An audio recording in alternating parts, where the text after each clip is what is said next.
तो फिल्म की शुरुआत होती है एक ऐसे ऑफिस से जहाँ पर बहुत सारे एम्प्लॉयज को निकाला जा रहा है। हम कंपनी के ओनर जैक को देखते हैं जो भी अपनी कंपनी और बिजनेस के डाउन होने की वजह से बहुत ही ज्यादा परेशान है। उसने बहुत सारे एम्प्लॉयज को भी निकाल दिया था। एम्प्लॉयज को निकालने के बावजूद भी जैक के फेस पर बहुत ही ज्यादा परेशानी थी। उसके चेहरे से पता चल रहा था कि वो अपनी लाइफ में भी स्ट्रगल कर रहा है। इसी सब के दौरान उसके पास एक हाइपर हुआ ओल्ड मैन आता है। वो बताता है कि पिछले कई सालों से वो इसी कंपनी में काम कर रहा है और कुछ ही महीनों में रिटायर होने वाला है। जैक ने उसे अपनी कंपनी से निकाल दिया था।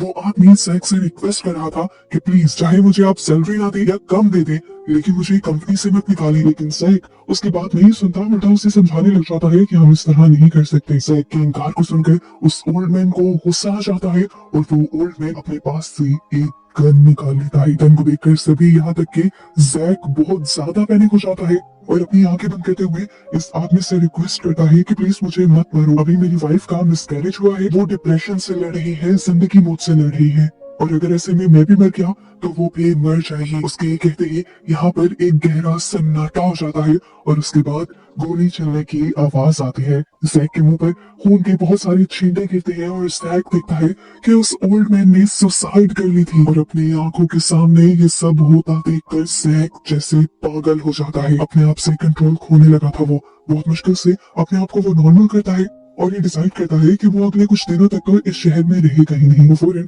अपनी वाइफ एमी को कॉल करके बताता है कि कल ही वो एक ट्रिप के लिए जा रहे हैं। एमी भी बहुत ज्यादा खुश हो जाती है और घर जाने से पहले अब जैक एक बार के लिए निकल जाता है। यहाँ वो अपना मूड चेंज करने के लिए आया था, लेकिन ये बाहर की चीजें भी उसके अंदर के गुस्से को कम नहीं कर रही थी। और खासकर वो एक लड़की से बहुत ज्यादा डिस्टर्ब हो रहा था, जो लड़की बार टेंडर से बार बार सिर्फ ड्रिंक के लिए लड़ रही थी। उस लड़की की बकवास बंद करवाने के लिए जैक थक कर बार टेंडर से कह देता है कि प्लीज इसे ड्रिंक दे दो, इसके पैसे मैं दे दूंगा। अब जैक की इस हरकत से लड़की जैक से इम्प्रेस हो जाती है और अपनी जगह से उठकर जैक के पास आ जाती है। वो जैक से बातें करना शुरू कर देती है और उसे प्यार भी जताती है, और यहाँ जैक उसे ऐसी बातें करने से मना कर देता है और साफ साफ बता देता है कि मैं मैरिड हूँ और अपनी वाइफ को धोखा देने का मेरा बिल्कुल इरादा नहीं है। इस ऑकवर्ड सीन के बाद जैक यहाँ से चला जाता है और अगली सुबह हम जैक और उसके साथ उसकी वाइफ एमी को वेकेशंस के लिए निकलता हुआ देखते हैं। एमी के मुंह से साफ लग रहा है कि वो बहुत ज्यादा परेशान है, लेकिन उसके हस्बैंड जो उसको नॉर्मल रखने के लिए स्ट्रगल कर रहे हैं उससे वो सेटिस्फाई भी है। अब इसी ट्रिप के दौरान जैक को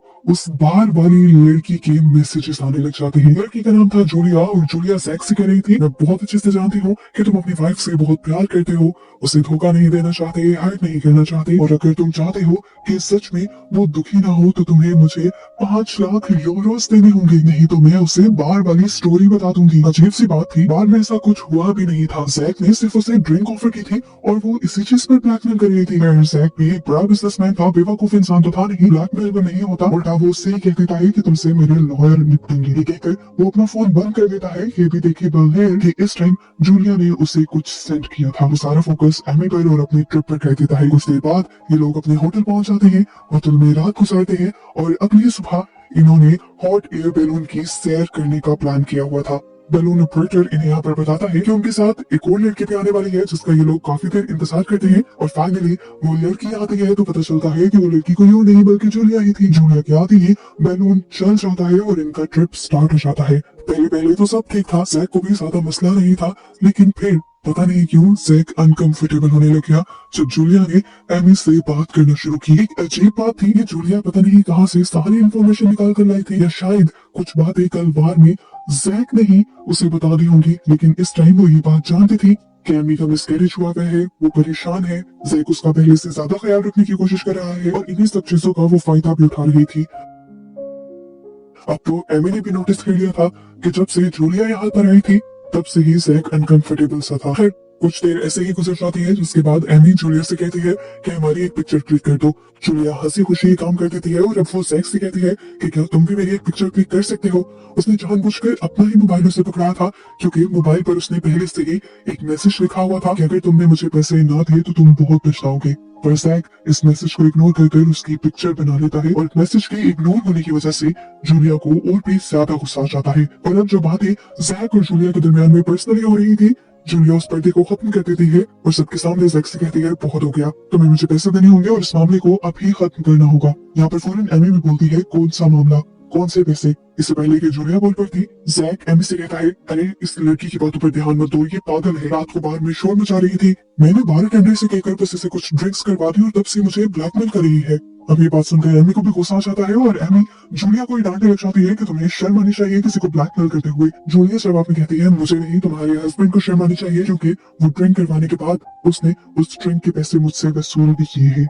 वो मेरे करीब आया था और इस चीज को प्रूव करने के लिए ये बात काफी है कि उसकी चेस्ट पर एक बर्थ मार्क है। ये सुनकर एमी के भी होश उड़ गए थे क्योंकि सच में जैक की बॉडी पर एक बर्थ मार्क था। शक की नजरों से एमी ने जैक की तरफ देखा तो जैक ने कहा, ओ कम ऑन, हम बीच पर गए थे बगैर शर्ट वाली फोटोज जिसने देखी है सोशल मीडिया पर। जैक अब जूलिया से कहता है कि इतनी आसानी से तो मुझे ब्लैकमेल नहीं कर सकते। यहाँ पर फिलहाल के लिए जूलिया भी इस तरह चुप होती है जैसे सच में उसका झूठ पकड़ा गया हो। ब्लैकमेलिंग तो जूलिया की ये वाली काम नहीं आती, तो वो अब ऑपरेटर की जेब से चाकू निकाल लेती है और उसे जैक के ऊपर तान लेती है और जैक से कहती है कि तुम्हें मुझे पैसे देने होंगे। ऑपरेटर इस सारी सिचुएशन से डर जाता है और वॉकी टॉकी से नीचे स्टेशन पर कॉल करता है। इससे पहले कि वो कुछ बता पाता, जूलिया उस कुमार को ही काट देती है और इस सब के दरमियान में पीछे से जैक जूलिया को ही पकड़ने के लिए उसके ऊपर हमला कर देता है। उसे बास्केट के एक साइड पर लटकाने की कोशिश करता है और यहाँ पर ऑपरेटर भी जैक का साथ देता है ताकि वो जूलिया के हाथ से उसका चाकू ले सके, लेकिन यहाँ जूलिया चाकू नहीं देती और इस सारी लड़ाई के दौरान जूलिया के हाथ में पकड़े हुए चाकू से गैस का पाइप भी कट जाता है। गैस के पाइप के फटने की वजह से ऊपर सिलेंडर में लगी हुई आग नीचे पे भड़क जाती है और जूलिया की बॉडी में आग लग जाती है। ऊपर से ऑपरेटर जल्दी से सिलेंडर को बंद करता है ताकि आग को कंट्रोल किया जा सके और नीचे से ये लोग जूलिया के ऊपर कपड़े डालकर जूलिया की आग को बुझाते हैं। अभी क्योंकि गैस लीक हो रही थी इस वजह से ये सिलेंडर को ऑन नहीं कर सकते थे और जब तक सिलेंडर ऑन नहीं हो सकता था तब तक ये बैलून कंट्रोल में नहीं आ सकता था। बैलून को कंट्रोल करने का एक और रास्ता यह था कि बैलून के ऊपर की तरफ लगे हुए वॉल को कंट्रोल करना। ये वॉल एक रस्सी से जुड़ा हुआ था, लेकिन अब वो रस्सी भी काफी हद तक आग लगने की वजह से जल गई थी और रस्सी का सिरा इनके हाथों से बहुत दूर था। आहिस्ता आहिस्ता बैलून उतनी ऊंचाई पर चला जाता है जहाँ पर ऑक्सीजन भी बहुत ज्यादा कम होती है। इनकी तबीयत भी बिगड़ने लगती है और डर ये भी होता है कि कहीं कोई प्लेन ना आ जाए या इनसे टकरा ना जाए क्योंकि इतनी बुलंदी पे प्लेन उड़ते हैं, इसीलिए एक्सीडेंट का खतरा अब बढ़ चुका है। अब ऑपरेटर ऊपर वाले वॉल को खोलने के लिए रस्सी पकड़ने के लिए अपनी जान पर खेलते हुए बास्केट के ऊपर चढ़ जाता है और इससे पहले कि वो वॉल की रस्सी को पकड़कर कंट्रोल कर लेता, यहाँ पर नीचे से जूली होश में आ जाती है और वो बैलून ऑपरेटर को धक्का देकर नीचे गिरा देती है और इस तरह उस बेचारे की जान चली जाती है। इससे पहले कि वो कुछ और भी कर पाती, वो दोबारा से बेहोश हो जाते हैं। बैलून लगातार ऊपर जा रहा था और अब ऑक्सीजन भी बहुत कम रह गई थी। ऑक्सीजन ना मिलने की वजह से अब जैक भी बेहोश हो चुका था और ये देखकर एमी पैनिक कर गई। उसे हर हाल में इस बैलून को नीचे लेकर आना था। चक्कर उसे भी आ रहे थे, लेकिन उसने हिम्मत नहीं हारी और ऑपरेटर की तरह वो ऊपर चढ़ी और फाइनली उसके हाथ रस्सी लग गई जिसे पकड़ते हुए उसने नीचे लाकर सिलेंडर के साथ बांध दिया। ऊपर वाला वॉल खुल गया और इस तरह बैलून वापस नीचे आने लगा।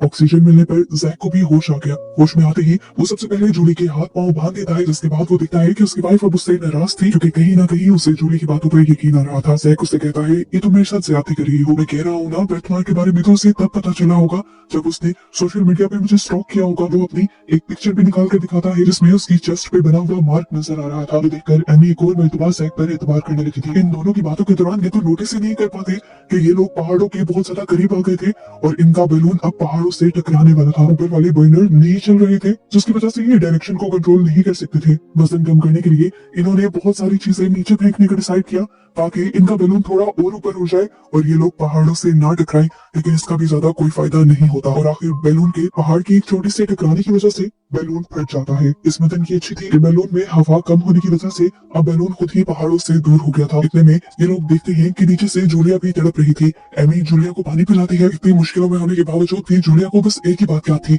कि जैक को उसे पैसे हर हाल में देने होंगे क्योंकि जैक ने उसके साथ ज्यादती की है। इस टाइम एमी और जैक उसकी बातों पर ध्यान नहीं देते और ये लोग अपने बैलून को कंट्रोल करने में लगे होते हैं।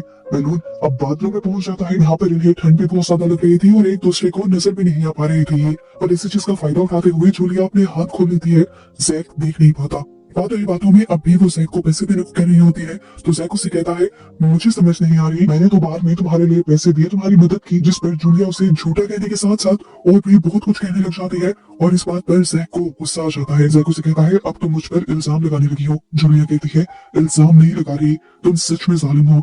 तुम्हें याद है वो आदमी जो सालों से तुम्हारा एम्प्लॉय था, वो तुमसे मिन्नतें करता रहा कि मुझे जॉब से मत निकालो, लेकिन तुमने उसकी बात नहीं सुनी और उसने सुसाइड कर ली। ये बात सुनकर जैक के साथ साथ एमी भी टूट जाती है और इन दोनों को यहाँ समझ आ जाता है कि ये लड़की अपने बाप का बदला लेने के लिए यहाँ आई है। ये दोनों एक पल के लिए खामोश हो जाते हैं और उसी पल जूलिया उठकर अपने चाकू से जैक पर हमला कर देती है। एमी दरमियान में आकर जैक को बचाती भी है पर फायदा नहीं होता, जूलिया चाकू स्टैब कर चुकी थी। जैक की यहाँ किस्मत अच्छी थी कि चाकू दिल में स्टैब होने के बजाय कंधे में स्टैब हुआ था। चोट तो लगी थी पर उसकी जान बच गई थी। इस टाइम अब एमी बहुत ज्यादा घबरा गई थी। वो जूलिया को काम डाउन करने की कोशिश करती है क्योंकि जानती है जूलिया के सर पर खून सवार है। वो कहती है मैं तुम्हें पैसे दिलवा दूंगी, मेरा यकीन रखो और ये चाकू मुझे दो। जूलिया एमी को चाकू देने ही वाली थी लेकिन तभी पीछे से जैक ने एक सिलेंडर उठाते हुए जूलिया के ऊपर हमला कर दिया। जूलिया के सर पे सिलेंडर लगने की वजह से मौके पर ही उसकी मौत हो गई और ये देखकर एमी के हाथ पांव फूल गए। उसने अपने सामने अपने हस्बैंड को एक मर्डर करते हुए देखा था। वो बहुत ज्यादा घबरा जाती है। वो रो रो के कहती है क्यों किया जैक, तुमने ऐसा चाकू देने तो वाली थी। जैक कहता है वो नहीं देने वाली थी, वो तुम्हें नुकसान पहुंचा देती। इनकी बहस के दौरान ये दोबारा ये चीज नोटिस नहीं करते कि इनका बैलून पहाड़ों के दरमियान में आ गया था और अब इनका बैलून पहले से भी ज्यादा डैमेज हो जाता है। ज्यादा डैमेज होने की वजह से बैलून का बैलेंस भी बिगड़ने लग जाता है और अब ये दोनों जानते थे कि जल्द ही ये लोग जमीन पर गिर जाएंगे। जूलिया इस बैलून को किसी तरह से ठीक करना चाहती थी जबकि जैक कहता है कि बैलून को बैलेंस करने का आसान तरीका है कि वजन कम कर दिया जाए, लेकिन एक्स्ट्रा चीजें तो सारी इन्होंने पहले ही गिरा दी थी। तो जैक कहता है कि जूलिया की बॉडी को भी नीचे फेंक देना चाहिए पर एमी इस चीज के लिए तैयार नहीं थी। जैक अब एमी को कुछ नहीं कहता और एमी बहुत कोशिशों से फाइनली इस बैलून का बर्नर चला लेती है और इसे कंट्रोल कर लेती है और ये लोग अब पहाड़ों से ऊपर होते हुए बहुत ही आराम से पहाड़ों वाला ये इलाका पार कर लेते हैं। अब अपनी जान की टेंशन खत्म होने के बाद दोबारा एमी के जहन में वही टेंशन आ जाती है कि क्या सच में उसके हस्बैंड उसे धोखा तो नहीं दे रहे थे। इसी वजह से इन दोनों के दरमियान में बहस हो जाती है और जब ये बहस बिगड़ ही रही होती है तो अचानक से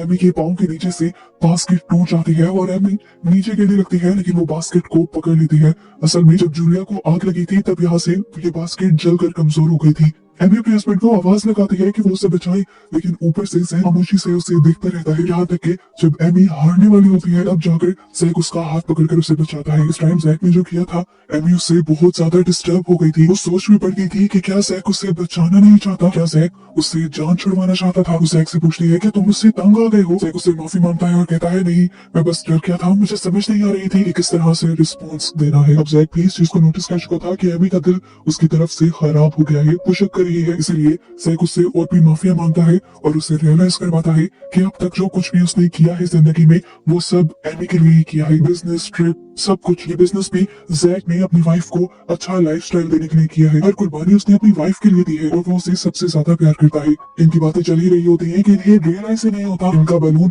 ऊपर ऊंचाई में ऐसे बादलों में चला जाता है जहाँ पर बहुत ज्यादा तूफान और बारिश थी। इस बादल की तेज हवाओं और खराब मौसम की वजह से इनका बैलून और भी ज्यादा डैमेज हो जाता है और साथ ही साथ इनके बैलून का बर्नर भी बारिश की वजह से बंद हो जाता है, जिसकी वजह से ये अपने बैलून की डायरेक्शन को भी कंट्रोल नहीं कर पाते। एमी अब अपनी जान पर खेलते हुए बैलून के ऊपर चढ़ जाती है और बैलून का फटा हुआ हिस्सा नीचे फेंकती है जिसे जैक बास्केट के साथ बांध देता है, जिसके बाद एमी ऊपर से बर्नर को चलाने में कामयाब हो जाती है और फाइनली ये लोग अपने बैलून को उस तूफानी एरिया से बाहर निकाल लेते हैं। फाइनली ये नोटिस करते हैं कि ये लोग पहाड़ी एरिया से दूर निकल आए हैं और यहाँ का मौसम भी ठीक था।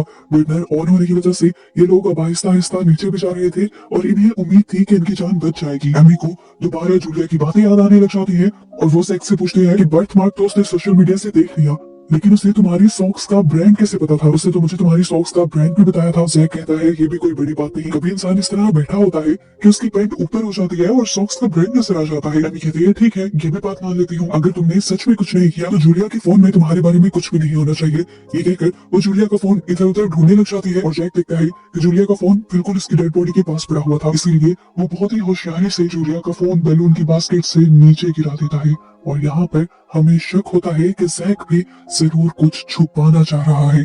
जूलिया का फोन जब एमी को नहीं मिलता तो वो जैक से जैक का फोन मांगती है। जैक के फोन में तो पहले ही कुछ नहीं था, इसलिए उसने बेवकूफ होकर अपना फोन एमी को दे दिया। इवन के जैक ने तो वो मैसेजेस डिलीट भी कर दिए थे, लेकिन एमी बहुत ज्यादा चालाक थी, उसने डिलीटेड फोल्डर्स में से ही जूलिया के मैसेजेस निकाल लिए। पहले तो मैसेजेस में कुछ नहीं दिख रहा था, बिल्कुल ऐसा ही लग रहा था कि जैसे कोई चालाक लड़की एक मासूम लड़की को फंसाने की कोशिश कर रही है, लेकिन फिर एमी को इसी में एक वीडियो भी मिल जाती है। इस वीडियो को जैक ने मूवी के स्टार्ट में खोलकर देखने की जहमत भी नहीं की थी और वही वीडियो आखिर जैक को फंसा जाती है। इस वीडियो के अंदर जैक का सारा सच था। पता चलता है कि जैक जो पूरी मूवी से मासूम बनने का नाटक करता रहा है वही असल में मुजरिम है। जूलिया बिल्कुल सच कह रही थी और ये बात जानकर एमी बिल्कुल टूट जाती है। अब क्योंकि जैक भी जान गया था कि एमी को उसकी किसी बात पर यकीन नहीं आएगा तो वो सच्चाई मान लेता है और कहता है हाँ मैं गया था उसके करीब लेकिन मेरे इमोशंस ऐसे नहीं थे। मैं सिर्फ तुमसे प्यार करता हूँ तो मैं कभी धोखा नहीं दे सकता, लेकिन तुम भी तो देखो हम महीनों से एक दूसरे के करीब नहीं आए। इस सब में मैं क्या करता। ये सब कुछ देखने के बाद एमी भी जैक को बुरा भला कहने लग जाती है और अब जैक को गुस्सा आ जाता है। बात उसकी ईगो पर आ जाती है और वो भी एमी को एमी का चेहरा दिखा देता है। वो घटिया इंसान एमी से बहुत ही अजीबोगरीब बातें करता है कि तुम क्या थी, एक हाई स्कूल में पढ़ाने वाली एक मामूली सी टीचर जिसकी सैलरी मेरे ऑफिस में काम करने वाले स्वीपर से भी कम थी। मैंने तुम्हें कहां से कहां लाकर बिठा दिया, तुम्हें वो लाइफस्टाइल दिया जो तुमने कभी सोचा भी नहीं था। अपने बारे में इस तरह की बातें सुनकर एमी रोने लग जाती है। जैक इतना घटिया इतना कैलकुलेटिव हो सकता था उसने सोचा भी नहीं था। अब एमी भी उसे जवाब देती है कि जूलिया ने जितना कुछ तुम्हारे बारे में कहा था वो सब सच था। तुम हो ही घटिया इंसान और तुम्हें जीना ही नहीं चाहिए। मैं ही गलत थी जिसने अपनी लाइफ तुम्हारे ऊपर बर्बाद कर दी। उसे धमकी देती है कि मैं पुलिस को सब सच बता दूंगी कि तुमने जूलिया को मारा है और तुम बच नहीं पाओगे। ये सुनकर जैक हंसने लग जाता है क्योंकि वो जानता था कि एमी के बताने से पहले ही वो एमी को मार देगा। जैसे ही वो एमी को मारने के लिए उसकी तरफ बढ़ता है तो खुद ये उस सुराख में गिर जाता है जहाँ पर पहले एमी गिरी थी। ये तो वही बात हो गई जो दूसरों को लेकर आग होता है खुद ही उसमें गिर जाता है। उसने अपनी जान बचाने के लिए एमी को मदद के लिए पुकारा लेकिन एमी भी उसे बिल्कुल वैसे ही दिखती रही जैसे वो एमी को दिख रहा था। एमी ने उसकी मदद नहीं की, यहाँ तक कि उसके हाथ से बास्केट छूट गई। वो नीचे गिरने वाला था लेकिन उसने नीचे लटकने वाली एक और रस्सी को पकड़ लिया। वो बार बार ऊपर आने की कोशिश कर रहा था और ये देखते हुए एमी साइड पर पड़ी हुई जूलिया की लाश को खींचकर जैक के ऊपर गिरा देती है जिसकी वजह से जैक मर जाता है। जो काम जूलिया नहीं कर पाई थी जीते जीते एमी ने वो काम जूलिया के मरने के बाद जूलिया की बॉडी से करवा दिया था। उसने जूलिया का और साथ साथ अपना भी बदला ले लिया था आखिर जैक को मारकर। आखिर उन दोनों के अचानक से नीचे गिरते ही ये बैलून भी नीचे गिर जाता है और बैलून में आग लग जाती है। आग लगते ही उन दोनों की बॉडी जल जाती है और सबूत भी खुद ब खुद जल जाती है। एमी खामोशी से आगे बढ़ जाती है क्योंकि लाइफ ने उसके साथ हुए बुरे का बदला खुद ही ले लिया था और अब उसकी लाइफ आगे आसान थी और वो अपनी लाइफ अपने तरीके से जीने वाली थी। और इस तरह एमी को आगे बढ़ता दिखाते हुए ही ये मूवी यहाँ खत्म हो जाती है।